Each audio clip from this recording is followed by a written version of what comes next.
And now, time for weekly show with a passionate India lover, chairman of ITV Gold and Parikh Worldwide Media.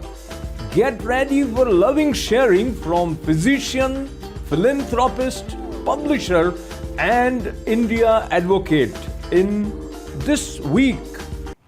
Namaskar. Once again, I have with me Padma Shri recipient Dr. Sudhir Parikh in our weekly show, that is this week with Dr. Sudhir Parikh. Namaskar, Dr. Parikh. Namaskar, namaskar. Namaskar, everyone. Dr. Parikh, let's start with India elections. We already had election results from first two states, the Lok Sabha poll elections. And I feel it was just opposite of what we were expecting. Haryana won, the BJP won there, and of course, Kashmir National Conference won. So what happened? Well, I think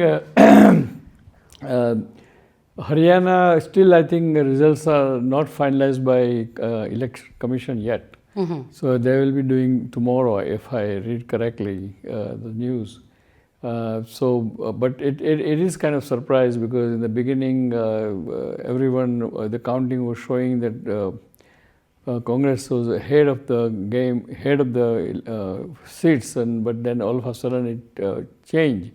So there is a lot of, it created a lot of questions and controversy because how it can happen in 5 minutes, So I think Election Commission, I think they are clarifying it tomorrow, what happened, how it happened. But anyway, whoever wins, we have to accept that win. And if BJP wins, it's good, but let's see what happens. But in Kashmir, I think National Congress and the Congress Gathbandhan, because Congress were with the National Congress, so they won the very clear majority, and I'm sure they will form the government in the Jammu and Kashmir. I was hoping to BJP to win because BJP has done so much for Jammu and Kashmir. Absolutely. And somehow people did not vote clearly to BJP as compared to National Congress or PDP or other local people. But how do you think, BJP, since you are saying, Kashmir definitely it's going to be national conference. So do you think, how will the center, especially, and BJP now control this, especially the sensitive state? What do you think? Well, I think it will be kind of a little challenging or there will be a lot of disagreement because now it's a National Congress and Congress controlling the government in Kashmir. Before it was very easy for central government because it was ruled by governor, and governor is always under kind of direction of the central government. So hopefully there should not be too much conflict and too much kind of disagreement, and they should work together and run the state better. And I think what they are hoping for, that they want statehood. So right now they don't have statehood. So once they have statehood, then the people of the Kashmir will be more happier. Right. So in Haryana, do you think that Modi, BJP winning it, do you think that Modi wave is still there, or it is Chanakya Niti of Amit Shah or something? I'm not sure. I mean, I don't like to comment on that because, in democracy, people have questions, people have concern, but you cannot always cry conspiracy because then it doesn't look good. So let's see what Election Commission is saying. And if still other party thinks that they were kind of manipulated out, then they can go to the court and court can intervene in any election. So we'll see. But do you think this poll can have impact on Maharashtra or even Jharkhand? No, I think what experts are saying right now for Maharashtra is definitely that Sharad Pawar, Uddhav Thackeray and Congress, that combination has edge over the BJP and that Shiv Sena of Shinde. So let's see what happens there. But I think it's very clear cut. Maharashtra, I think BJP is trailing right now. But it can change because I think election will be another 2-3 weeks away. So it can change, you know. So, you know, Aam Aadmi Party, they got just one seat out of 180 seats. What do you think, what does this mean for basically India Alliance? I think India Alliance will probably, it will survive because India Alliance is mainly kind of anchor on Congress. And Congress is doing relatively better than before in both the election. I mean, in Haryana also they got 30, even if you believe the last result, they got 37 seats. As compared to what they got last 5 years ago. And the same thing in the Jammu and Kashmir, they also got, along with the National Congress, they got better seats. So, I mean, they are still, I would say they are improving it, they are recovering it, but time will tell what happens next. All right. So moving on from there, let's talk about US. Let's talk about the US presidential elections. I know last time we were talking about the debate and everything else. So, you know, anything that has changed what you have already said? Not really, because I think still Kamala Harris is trying to kind of put her views out. But I think she's running into a lot of stumbling blocks because of the Israel and Lebanon war is going on. People in this important state like Michigan and Wisconsin, there is a large Palestine population, and they are not happy. Those people. Plus, I think economics-wise, I think Kamala Harris is perceived as a little weaker candidate than Donald Trump. And in immigration, I mean, in last 4 years, what happened in the border, I mean, of course, the in charge was Kamala Harris herself. Right. So all those things goes against her. But still the polls are saying that is kind of neck to neck. 2-3 points difference here and there. So it's hard to predict. I think it's a 50-50 chances that anyone can win and see what happens. But I think right now probably Trump has some edge over the Kamala Harris. All right. They say that electoral numbers, I think 268 to 272 means Trump has little edge of 4 electoral votes. All right. So, you know, since we are talking about Israel and this world marked the anniversary of, you know, October 7 terror attack. So, what is next in Gaza? I think it's very unfortunate and very sad because any war goes on for more than a year, it's not good. It's not good for anybody. It's not good for Israel, it's not good for Gaza, it's not good for Lebanon, and not good for USA and other countries. Because war is always, there is more casualties, more innocent people dies, economic gets to stand still. And now look at this, I mean, all those area of the Middle East, there is no business there. Right. And so, of course, economy is bound to suffer, right?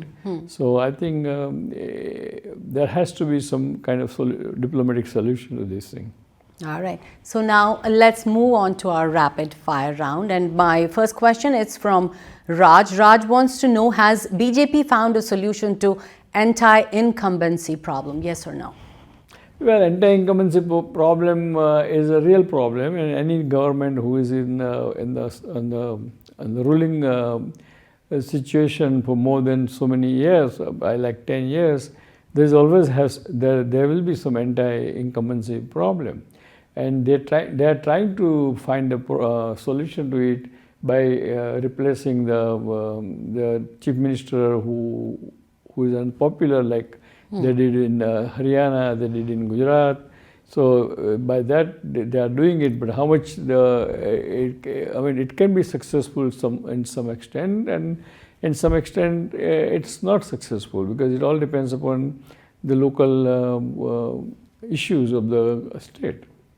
Okay.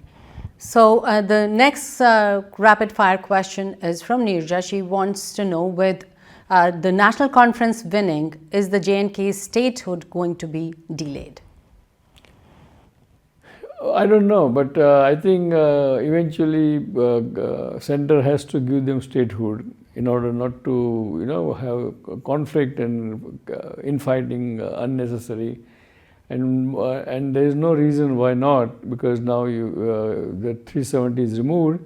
They are part of the state, because there is no sense in making them union territory, because again it happens like Delhi.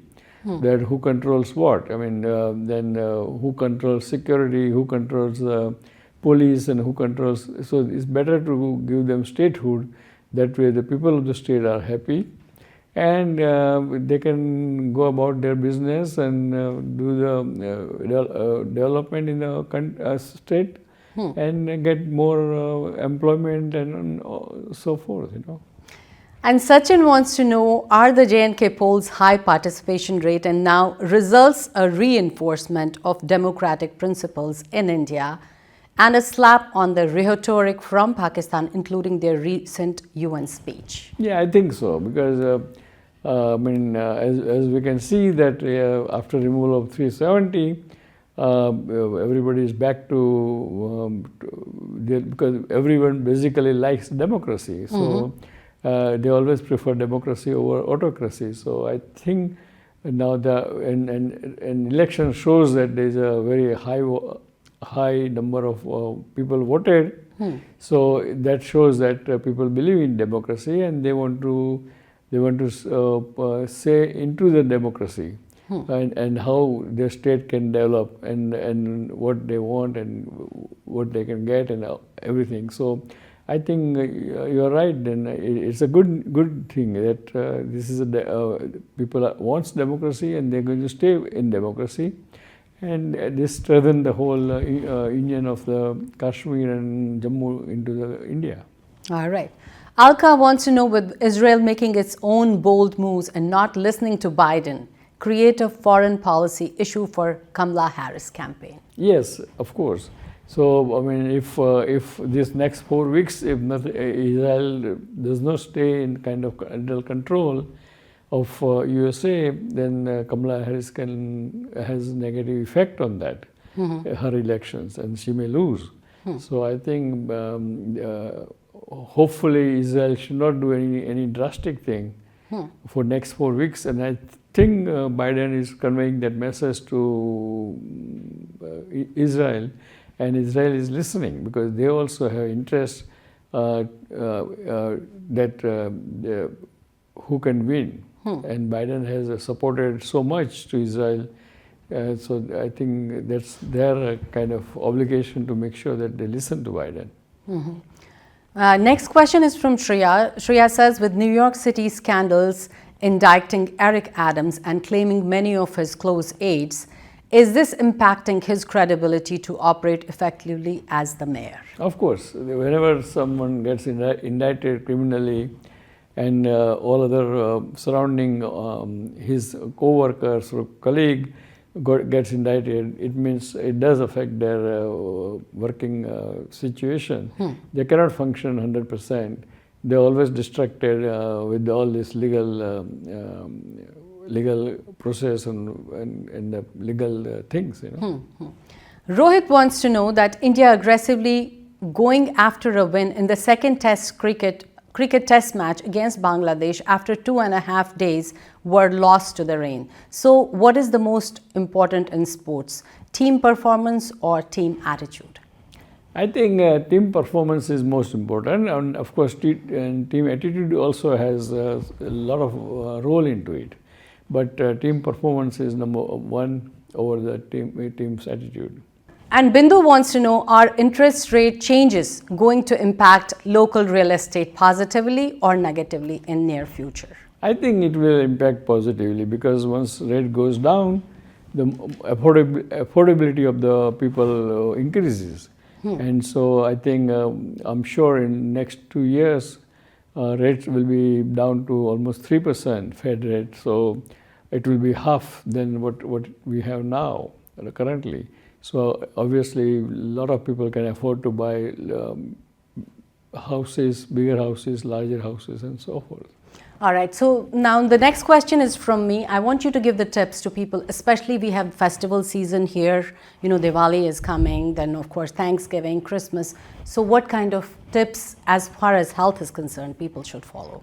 Well, I think this is the fall and autumn season, and all the festivals are coming. People are getting together, and there is always a large crowd and a lot of people, and you mingle and dance together, eat together. So they must be very careful about particularly COVID too, because still COVID is around, and you should once you are in the big crowd, it is not bad idea to wear the mask and protect yourself. All right. Before you give out this week's message, I want to remind our viewers that you can follow Dr. Sudhir Parikh on Facebook at Dr. Parikh, and you can also follow him on Twitter. The handle is SUDPARIKH. Please go ahead. Dear friends, as you know that right now Navratra is going on. It's a great festival for Hindu culture. And the Diwali is coming, which is the real biggest festival of Indians or Indian Americans, because Diwali is really a new year and it's a festival of the lights, and it's a festival of the hope. So let's enjoy the Diwali and Navratra, and also enjoy the festivity, good food with the friends and family. Thank you very much. We'll see you next week. Till then, goodbye.